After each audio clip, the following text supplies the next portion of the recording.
শাস্ত্র, একটা হচ্ছে স্মৃতিশাস্ত্র। শ্রুতিশাস্ত্র মানে কি? যেগুলো হচ্ছে মুনি ঋষিরা যেগুলো শুনে শুনে মনে রাখতেন, যেমন হচ্ছে বেদ, উপনিষদ।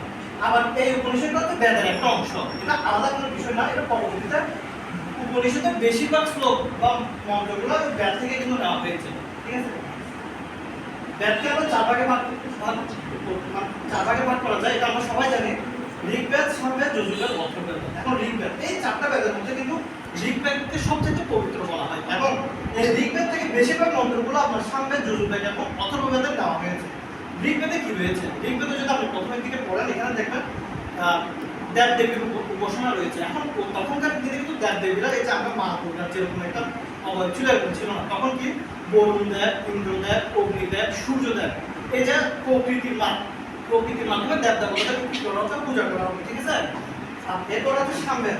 ঋগ্বেদের যে মন্ত্রগুলোকে গান আকারে পাঠ করা হয়, ওটাকে বলা হয় সামবেদ। যজুর্বেদ, যজুর্বেদে কি আছে? যজুর্বেদে আছে হচ্ছে আপনার বিভিন্ন যাগযজ্ঞের অনুষ্ঠান। অর্থাৎ একটা যদি যজ্ঞ করতে যায়, যজ্ঞটা কিভাবে আমার করতে হবে, এর মধ্যে একটা অন্যতম হচ্ছে অশ্বমেধ যজ্ঞ।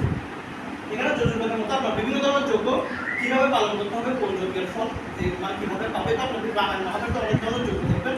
ওই যজ্ঞগুলো কিন্তু এই যজুর্বেদ থেকে আছে। এরপর হচ্ছে অথর্ববেদ। অথর্ববেদে কি আছে? এখানে হচ্ছে বাস্তুবিদ্যা এবং হচ্ছে বিভিন্ন চিকিৎসা শাস্ত্র। অর্থাৎ একটা রোগের ওষুধ হলে বা একটা চোখ অপারেশন, আমরা যেগুলো সার্জারি বলি, এগুলো কিন্তু আমাদের এই অথর্ববেদ থেকে নেওয়া হয়েছে। আমি কিন্তু যেহেতু সময় কম, এগুলো কিন্তু অনেক বড় বড় বলার কথা কিন্তু আমি সময় দিচ্ছি না, যেহেতু এটা মানে শেষ করতে আমি কম সময়ের মধ্যে আপনাদেরকে বোঝানোর চেষ্টা করছি। উপনিষদ। এখন উপনিষদ মধ্যে কি রয়েছে? ঈশ, জ্ঞান, বৈতরীয়, ছান্দোগ্য, মান্ডূক্য। এছাড়াও কিন্তু আরো অনেকগুলো উপনিষদ রয়েছে, আমি এখানে সবগুলো আনি। এই যে এই উপনিষদগুলো কিন্তু কোথা থেকে নেওয়া হয়েছে? কিন্তু বেদ থেকে নেওয়া হয়েছে। এখানে বিভিন্নভাবে অংশ মানে ছন্দের মাধ্যমে এই উপনিষদগুলো পাঠ করা হয়। তারপর হচ্ছে আমাদের শ্রুতিশাস্ত্র কিন্তু শেষ। আমি প্রথমে যে শ্রুতিশাস্ত্র বলেছিলাম, শ্রুতিশাস্ত্র, এবার হচ্ছে স্মৃতিশাস্ত্র। স্মৃতিশাস্ত্রকে প্রথমত 5 ভাগে ভাগ করা হয়। আপনারা এই 5 ভাগগুলো আগে দেখেন না। এই 5 ভাগ কি কি?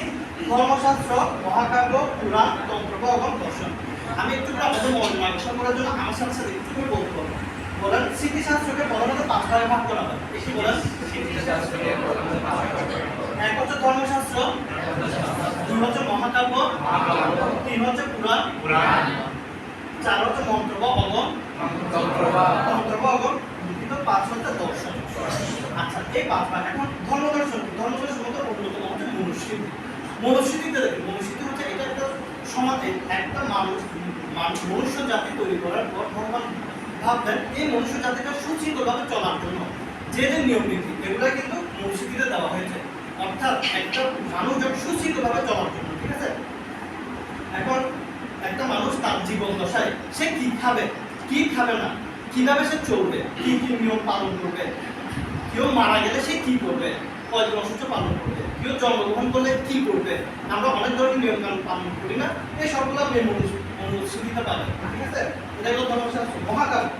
মহাকাব্যের মধ্যে আমরা অনেকগুলো মহাকাব্যের মধ্যে রামায়ণ, মহাভারত মধ্যে সবচেয়ে বিখ্যাত। তো আমরা জানি রামায়ণ এবং মহাকাব্যের মধ্যে রাম হচ্ছে মেইন ক্যারেক্টার, ওনাকে নিয়ে রামায়ণটা তৈরি করা হয়েছে। আর মহাভারতের মধ্যে আমরা সবাই জানি কৌরব আর পাণ্ডবদের একটা যুদ্ধ হয়েছিল, ওখান থেকে আমাদের মহাভারতটা এসেছে।